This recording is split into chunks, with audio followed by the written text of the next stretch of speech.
everybody. What's going on? We want to welcome you to a new episode that we're calling the Corduroy Couch, Candid Conversations with Nubia and Francis. And in this episode, we're going to give you a little background about who we are, how we got to Thailand, and a little bit about how we're able to stay in Thailand as long as we are. So, welcome to the Corduroy Couch. And it also gives you the opportunity to ask us any questions, and we'll record them and publish them. Yeah. All right, so I'll start off.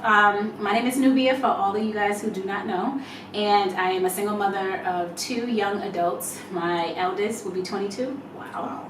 And my youngest will be 19. She's old, guys. Okay. And I'm currently living in Chiang Mai, Thailand. So I've been abroad for about a year. And I got laid off in the beginning of 2017 and bought a one-way ticket and was gone by August 2017. There's so much in between. However, just listen to the podcast and you'll get a little bit more. And so that's my story in a nutshell. Okay. So I've been abroad, it'll be 2 years now. I have lived in Thailand. This is my second time living in Thailand. I've lived in Thailand and then I lived 9 months in Japan. So I came abroad back in 2016. My son was going off to college. He is now 20 years old. And I was facing the empty nester life, and I was like, okay, what's next? And I never had intentions of moving abroad. I was just going to travel, but somehow I found myself buying a one-way ticket to Thailand. Yeah, so here we are. And Francis and I started Chronicles Abroad back in October, actually, of 2017 is when the idea kind of came about.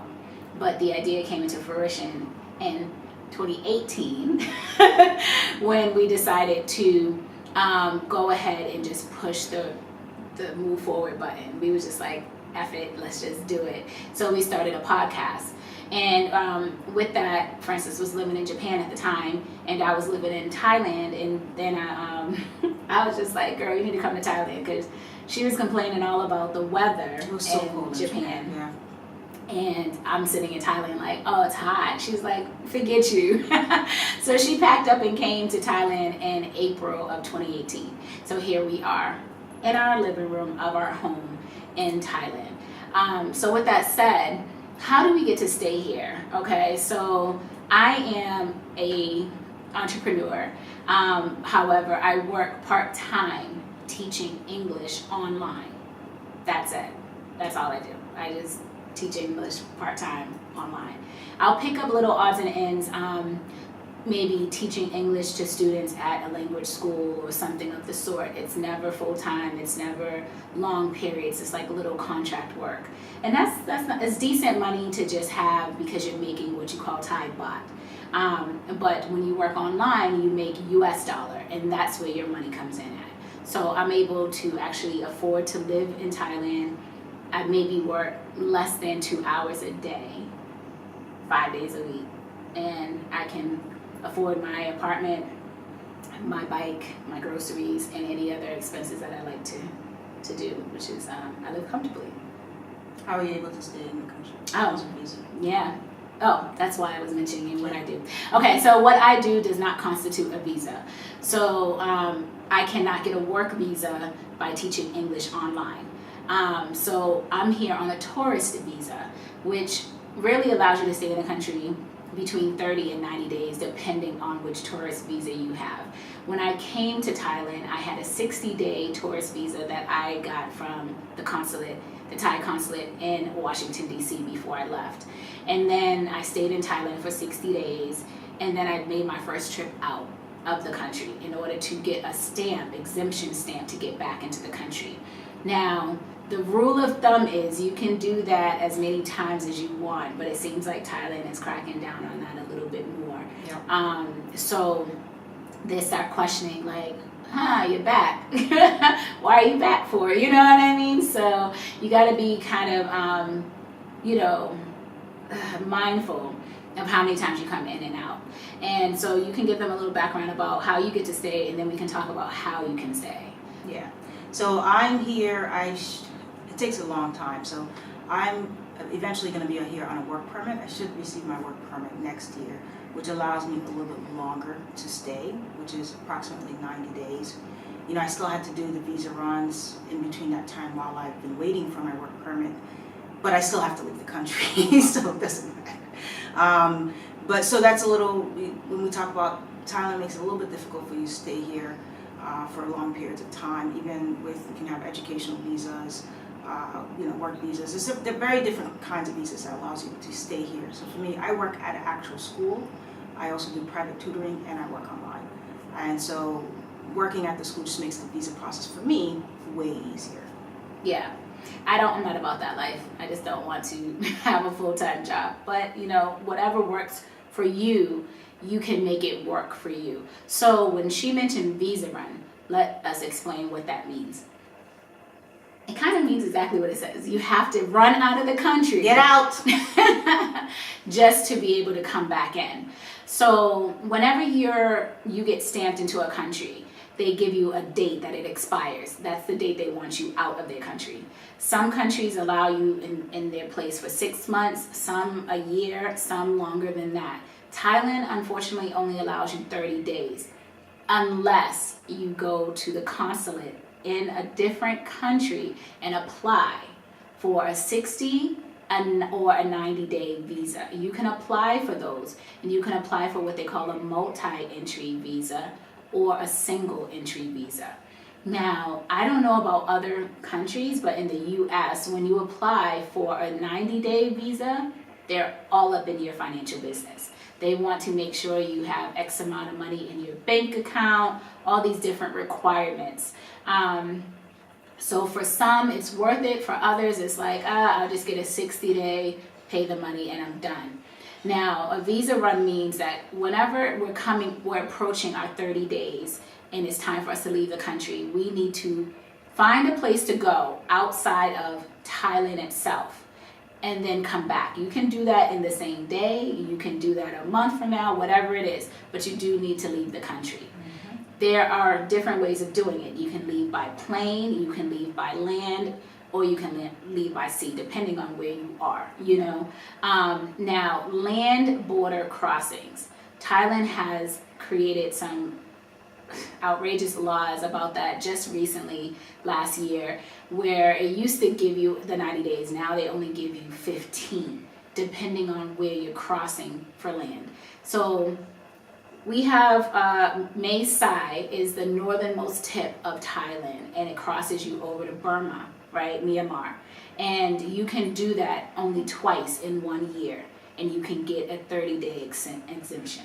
Yeah, I've done it once already, and I know Nubia has done it twice already. So I'm done for the year. Yeah, I'm done for the year. Francis can do it one more time. So that means we just get on a bus, we go to the northernmost tip of Thailand, we cross the border, and we come back. Just walk around. It's all of a 15-minute process, maybe less than that.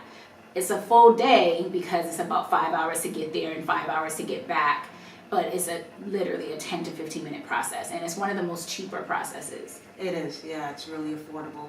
Now, when I was living in Japan, the visa process they require a lot of paperwork. However, once I received my work permit, I was good for a year. Yeah. So I could come in and out, no issue. However, let's just be clear, the work permit, yes, you can get a work permit, but the moment that you leave that job, you have a week to get out of the country because you're no longer working, so you're no longer eligible to be under that visa. So with that said, it only works if you're going to maintain that job. Yeah, that's for Thailand. In Japan, you can still keep your work permit. Yeah, we're only talking about Thailand because that's all I can really discuss for the most part. Yeah. So that's the land border run. You can go by air, of course. Thailand has numerous amount of countries that surround Thailand that's easy to get to. One of the easiest is Malaysia. Super inexpensive, maybe $80 round trip to go to Malaysia, whether you go to Penang or Kuala Lumpur or, you know, wherever you want to go in Malaysia. Another one is Indonesia. You can go to Bali. Easy breezy, not expensive, less than $100 round trip. Vietnam is another one. Vietnam, the only thing I think about Vietnam that's not the easiest is because you have to apply for a visa before you go. Yeah. And it's affordable, but you do have to do that in advance. This is a pain in the ass because unfortunately they only take US dollar, which is weird. So you have to apply for the visa and then you have to bring them $25 in US dollars. Now that's fine for some of you that live in the States. We don't have access to US money like that. So it's not the most easiest, process, I think. That's just because you have to find an exchange place and change, do all that. And so which is losing money to exchange and all of that stuff. So yeah, it's a pain in the bum. Laos is another one. It's a smaller country. A lot of people do that as a quick run because it's a little inexpensive to go and apply for a visa. So that's by air. And then you have by boat, which many people don't necessarily do. I think if we lived in the South, it would be a lot easier to hop on a boat and go to Malaysia or something of that sort. But we don't. We live in a mountain, so we've never done that. Visas are not expensive. Just to let you know, to come into Thailand, they're not. I know other countries' visas may cost a few $100s. I'm not sure, but Thailand itself is not expensive. So for anyone who wants to come visit on a longer term, because we get a lot of people that are like, oh, I'm trying to set up and I'm thinking about Thailand, seeing you guys there and everything. Yeah, we're here. I've been here for a little over a year, but it's not the most easiest process. No. So I just will forewarn you that. You got to factor in the costs throughout the year because Correct. You're going to be doing this repeatedly. Month to month. Yeah. So, that's one of the things that I did not do. I thought it would be I was like, what? I could leave every month and I'm just going to be in another country. Granted, I've been to 6 countries since I've been here in a year. But I didn't factor in the cost of flights, hotels, food, my regular expenses of what I want to do in those countries.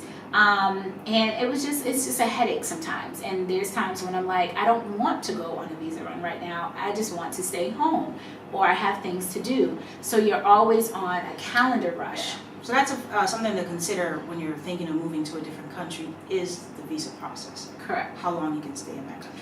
And overstay. An overstay is if you stay longer than what you're expected to stay. And I had an overstay twice this year. But it's only by 1 day. It's because I'm not counting the calendar days correctly. So you think when they give you the stamp, you have 30 days. But I kept failing to realize that whatever month I was in, I needed to see if there was 31 days in that month. Because if that was the case, I needed to leave prior to 30, on the following calendar month. And they charge you per day for that? They charge you 500 baht, which is equivalent to $15.20 USD.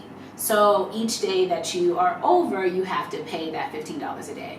But I will tell you this much, don't go over too much because it could cost you a hell of a lot of money or jail time. Yeah, and they can ban you from coming back to the country. And they will ban you from coming back from the country. So with that said, we hope we were able to answer some of your questions because I think this is one of the biggest questions that we get is I really am thinking about moving to Thailand. How do you do it? What do you do for work? How can I, afford to live there? It's extremely affordable to live here. It really is. If you can find a good way to get here, maybe get a job, like you said, getting a work visa and getting yourself a little property to kind of post up in, you're good, you're golden. And I tell people you can actually I don't advise it, you can come without a job and find a job while you're here. It's really that easy.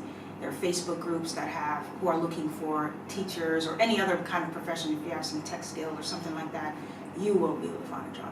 Yeah. I came here without a job. I came here without even thinking about working. You know what I mean? So, if you're able to set yourself up online, prior to leaving, so that way you at least have the foundation. Online work is the best thing to have on your belt because it makes you location independent as long as you have a decent Wi-Fi connection. And just to finish it off, yes, the Wi-Fi here is fine. People always ask, could I work from their house with Wi-Fi? I understand that a lot of people are not knowledgeable about another country, but please do not listen to what the U.S. says a country is like. Thailand is very modern. It's very, big city here where we are in Chiang Mai and also in Bangkok.